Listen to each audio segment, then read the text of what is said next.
Good morning, big day, Wednesday. No, we're going on the ferry. We're going on the ferry.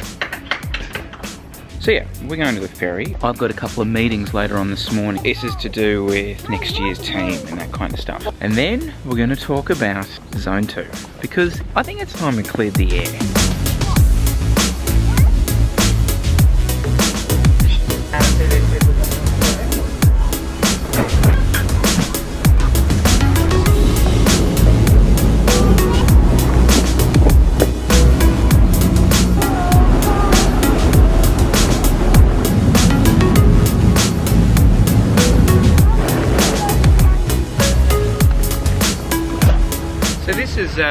This is interesting. This is the, they're obviously surveying the bottom of the harbour for the rail link. Actually not the rail link, I think this is for the sort of WestConnex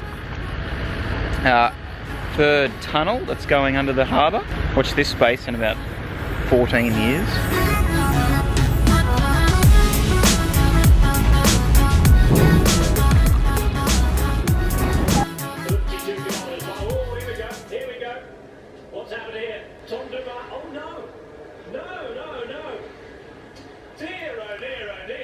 Okay, clearly he wasn't using Scratch Labs.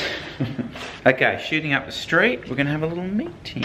Works Coffee. If you're ever in Balmain, I tell ya. Was really impressed visually with this, and obviously the way the power synced up was super easy. The one thing that's the real struggle is audio. Now, I did discover that this does have an external mic jack. I don't actually have an external mic, like a little clip-on or anything like that. But what I thought I'd try is just running a pair of headphones that have a built-in microphone and see how we go for audio on the bike. It certainly might be an easy solution for me to try out, especially when I'm doing the time trial bike. And the other thing I'm going to talk about is the infamous Zone 2. What the hell is Zone 2? What's it about? And why am I so obsessed with it? Well, it's not just me. Do feel a little self-conscious. For talking to you guys on the time trial bike, this would just be a brilliant solution because it's so dangerous otherwise. Zone 2. Zone 2. So we're going to cover three aspects. What is Zone 2? How do you do it? And what are the benefits?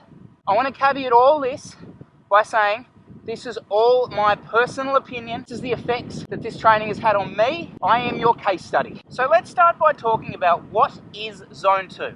Now Zone 2 is effectively a power zone. It doesn't have to be a power zone. You can use your heart rate. Heart rate is a much slower reacting measure. So whilst you can definitely do it, theoretically you could also just go on feel. And really what you're after is kind of something like this. I'm talking to you, but I can only manage 8 to 10 words at a time, then I've got to take a breath. It's that consistent endurance effort. Now, how do you do it? It's actually quite a difficult thing to do properly. Biggest things people get wrong all the time is go too hard up hills, too easy down hills. Surging up a hill only blows your heart rate up. Cruising at the crest lets your heart rate off. The whole point of this is a consistent effort, and it does take a lot of practice. The other key element to how to do it is to actually ride on the right terrain.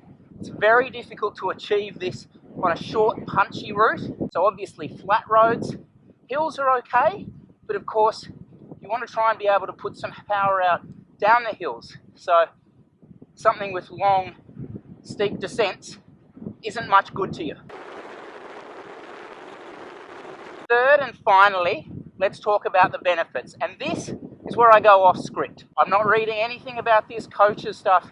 This is my experience of the last 10 to 12 months incorporating this style of riding into my training. First benefit is just overall fitness. This style of training seems to have allowed me to basically get fitter. Quite simply, fitness, number one benefit. Number two, and this might sound strange, but it's actually helped my efforts because I've found that riding this style has given me the ability to punch out higher efforts because I'm less fatigued from endurance rides. Endurance rides for me would just go out, ride around, see what happens.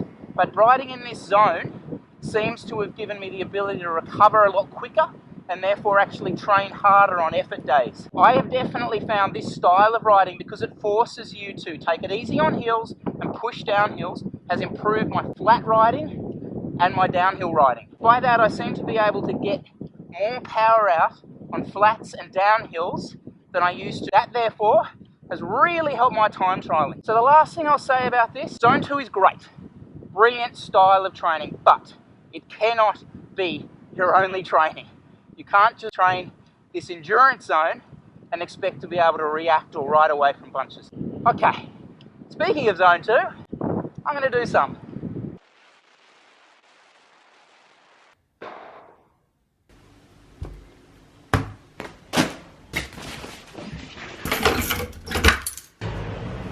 We've just been absolutely blown away by the feedback from some of the customers of the DECCA kit, and so appreciative of that, because I'll be honest, I was really nervous. I mean, obviously I stood behind everything that went out there, but yeah, you're nervous. You know, at the end of the day, these people have spent their hard-earned money and they're trusting it in your product.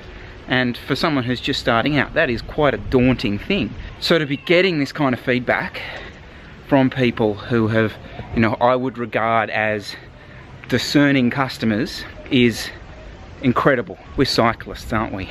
And we always are very quick to complain about things. We certainly don't tend to be that good complimenting things, and I'm very, very grateful for everyone for doing that. Which really brings me on to my next point. You know, we've got a product now that is superb. I was a little bit cautious in the beginning, but I'm quite bullish about it now. So my next challenge, well, two challenges, is the promotion of this product and the distribution. They're kind of where I'm headed.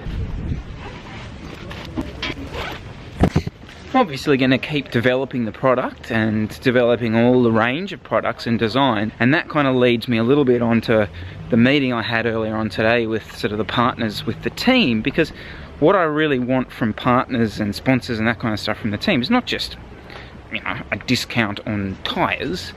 Like, I'm really keen on being able to sort of partner with people and for them to promote our product as well as we promote their product, because I kind of think the days, howdy, I kind of think the days of just sponsoring a bike team, putting a label on the back of the jersey are gone. It's dead. It's no good for anyone. So as far as the NERO thing goes, the next couple of weeks, I think that's going to be a lot of what you see is me dealing with this, the distribution, the promotion, and the challenges that I face there, because the products, they're good. They're just good. Better than good.